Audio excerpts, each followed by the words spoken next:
If you want to learn from the pros and become the best Madden player possible, check out Playbook GG. Link is in the description and in the pinned comment below. What's going on, everybody? It's EricRayweather back here, and in today's video, I'm going to be showing you one of the best passing plays to use in Madden 20, especially early in the year when people are still trying to figure out their defenses. This play is going to beat every coverage and have multiple options to beat every coverage, so as long as you make the proper reads, you're going to be good money. Now, as you saw at the beginning of the video, we are affiliated with Playbook.gg once again this year, so if you're interested in advanced level tips and strategies from professional players, you can check out that link below in the description and in the comments. It does give a little bit of a kickback to the channel. So today we're looking at the gun bunch formation. Yes, once again, it is one of the best formations in the game, and that's really just because the alignment of the formation just makes it easy to put together good route combinations, which puts defenders in situations where they have to pick and choose, and as long as you make the right read, you're making it tough for those defenders to defend these combinations. So the play today is bunch trail. I am in the Oakland Raiders playbook. That's what I'm using currently in the game, but this is in a lot of playbooks. I'm going to pop it up on the screen really quickly so you can see. There's a good chance this is probably in one of your playbooks, or if not, you can put it in a custom. Now, things to know about this play. Number one, you see that we are on the left hash. When you're on the left hash, you want the bunch going to the wide side of the field, so the bunch is on the right. If we were on the right hash mark, we would flip the play and have the bunch on the left side of the field. Now, the next thing is you want your best route runners at the X and RB position, because those are the routes that can create separation. And then you want, whoever's left, you want your fastest receiver at the B position, because he's going to be able to create separation on his drag route. Now, to set the play up, we put the tight end on an out route. And then you see that the B receiver is already on a drag route, but we want to hot route him to a standard drag route, because the one that he's on in the play is kind of a delayed one, and it doesn't go all the way across the field. So we want to make sure to hot route him to a standard drag route. Now, first, what we're going to show this versus is man defense, and this is something you're going to probably start seeing more often as people get hip to the fact that man defense is better than zone, at least right now it is. So you need to have man-beating routes on your plays now. It's not like the old days where you never had to worry about man. You need man-beating routes on your play now. You can't just worry about zone. So we want to motion snap the drag just like that, and that's going to help him create separation, as you see as we get up the field. We get about 8 yards there, and to be quite honest with you, that 8 yards is kind of like your worst case scenario, because he created minimal separation that time. Usually with the speed of a guy like this, you could see that's usually what you're going to get, separation like that. And you can see you go up the field, and there we got about 14 yards. So if someone's playing man, they're going to have to pretty much sit on that, or they're going to be pretty much toast, as you can see. But that's not it. We have multiple routes to beat man, because if it was just one route, well, a user defender could sit on that. But we have more than that. So you see the tight end is going to create really good separation on his out route, because most linebackers, it's going to be lined up on them. Most linebackers don't have good man coverage, and you're typically going to have a linebacker, for the most part, matched up on your tight end. So if you got a tight end with decent route running, or just this guy right here has just got pretty good speed, you're going to create that separation.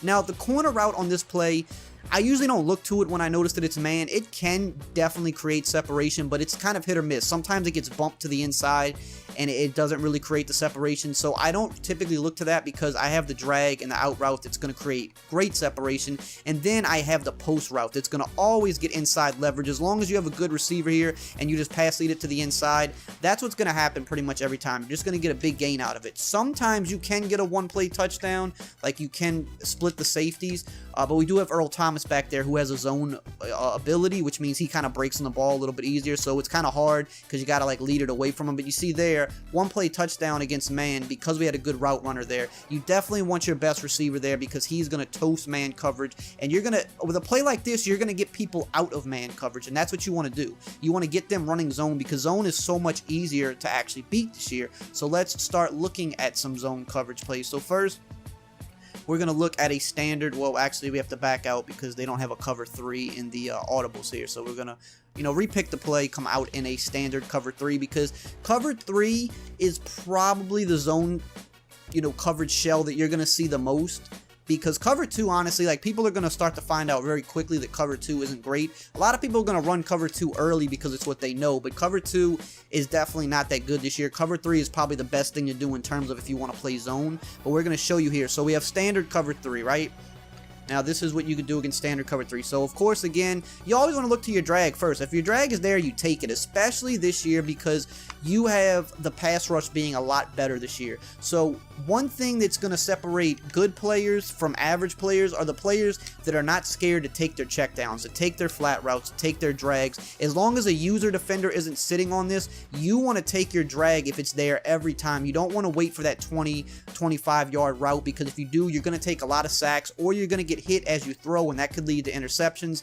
Definitely want to take those checkdowns this year. So as you can see, that B receiver is money, but that's not all. Then we again have the tight end. The tight end's going to get underneath the zones because it's not shaded down. He got a bad animation there, but we're able to pick up 4 yards. But what you're going to really want to do, because you will get that animation a lot of times when you're throwing flat routes or like those short out routes, you're going to want to kind of pass lead it up. So up on the joystick, and you can see it leads them up a little bit. You just have to practice the timing because, of course, you don't want the defender to be able to jump it. But you can see we got double the yards there by pass leading that up. So that's what you're going to typically do right there against a regular cover 3 is you take your little dink and dunk routes. A user cannot defend them both. Now, if they shade their coverage down, which is something a lot of people do in cover 3, they want to play aggressive underneath and make you have to wait for the deeper routes to develop. Well, if they do that, you have an easy quick pass right here to the corner route. That's when you want to start taking advantage of this corner route. You could easily just quick pass that, just like so. As soon as you see the defense cheat down,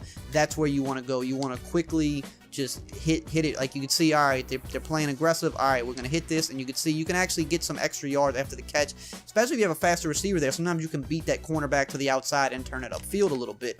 Now, if a user defender is sitting on that, this is the thing you have to realize. If a user defender is going to go sit on that, they have to take one of these guys away from here. So we'll just take him and say, all right, we'll man this guy up and just say that the user is going to try to go jump that corner route, right? He's shading his defense down. He's going to go jump the corner route. You just have to pay attention to where they go, because if you see that, then you know you want to dump down your drag. You could pick up 5. There we barreled forward, got a little bit extra, but 5 yards of play is fine. If you're getting 5 yards of play, you're in a great position to keep moving the ball. So if you see a user go, and again, to abandon that middle of the field, well, you should be taking your drag anyway, because that's what you want to take, the quick check down if it's there. Now we're going to look at cover 2, which this play is going to destroy cover 2. And again, this is why you want your best receiver where Antonio Brown is, because if they run a cover 2, this is the one time I would suggest waiting on the deep route. If you could see post-snap that it's a cover 2, you see it's a zone, and you see those safeties are flaring out, and you know it's a cover 2, this is a one-play touchdown. You just throw it to Antonio Brown, and as you can see, Earl Thomas almost caught us. Now, again, it's important to note, Earl Thomas has a zone defense ability, meaning when he's in zone, he's going to break on the ball extremely fast, extremely fast, right when you throw it. He's going to break on it. And there's only like 4 safeties in the game that can do that. I believe Earl Thomas can do it. I think Harrison Smith can do it. Derwin James and Eddie Jackson. But what you have to note here is even Earl Thomas can't get to the ball because this post is just that good. Even Earl Thomas cannot get there to pick it off, and he can't even catch us because, you know, Antonio Brown has a decent amount of speed. If he was a little bit slower, you know, we might get tackled and caught from behind. But even Earl Thomas, the best safety in the game, the best zone coverage, the zone ability, if the best safety in the game can't stop this, then no safety in the game is going to stop this. Again, if you see cover 2, I mean, you're lighting it up. And see there, we threw it a little bit early, so we actually kind of ran into the other safety. But that's your worst case, is picking up a huge gain. And I want to go to the replay and kind of show you why this is happening, because you might be saying, oh, this is cheesy, but this is why it's happening. Because there's a corner route over here, this strong safety, he has to at least respect it. So when you see that route starting to cut, he has to at least kind of peek at it just a little bit. He has to still, you know, respect his side of the field.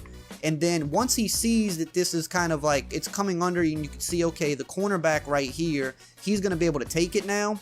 Once he sees that, he can then kind of focus his attention back to the middle, which he does. And because we threw it a little bit earlier, he was able to come in and make this tackle. But the reason that this is typically a one-play touchdown is because of the fact that this corner route at least makes this safety have to hold his ground for a little bit. It puts him in a situation where he has to at least respect it until he sees the play break down and notices, okay, the corner's not going much deeper than that. Now I can focus back over here. But typically, if you time this right, as you saw in the other examples, it's too late for him to get there. And Earl Thomas is breaking on it, but because we have a good receiver here and this post just runs at that perfect angle, it's just hard for him to get there. So when you're going against cover 2, you're getting a one-play touchdown pretty much every time as long as you time it right.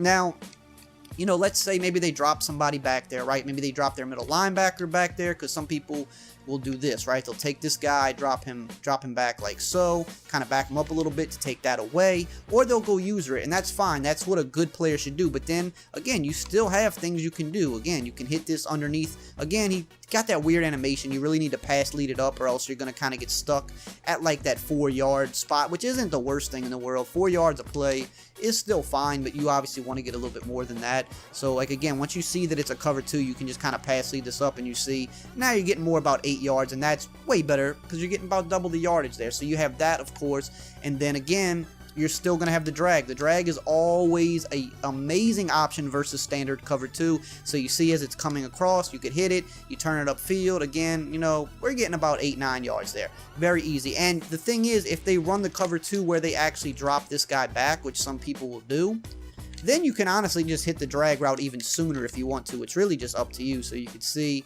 as it comes across, you can just kind of lead it up, hit it a little sooner, get upfield. We kind of had a weird animation there. That was on me. Still got 9 yards. So no matter what coverage people throw at you, you always have something for it.